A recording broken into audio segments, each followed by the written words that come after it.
Well, instead of walking all the way down through the trees and the snow like I came up, I decided to come out on the ice, but I slid all the way down to right here. And me and my pup. And now I'm just gonna slide down a little more, but oh, yes! Oh! That's kind of a fast way to do it.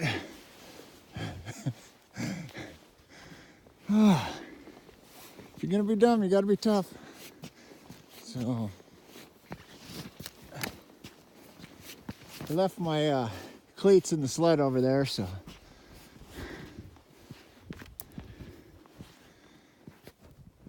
yeah. So just an absolute beautiful day. Wind died down. Look into the sun, excuse me.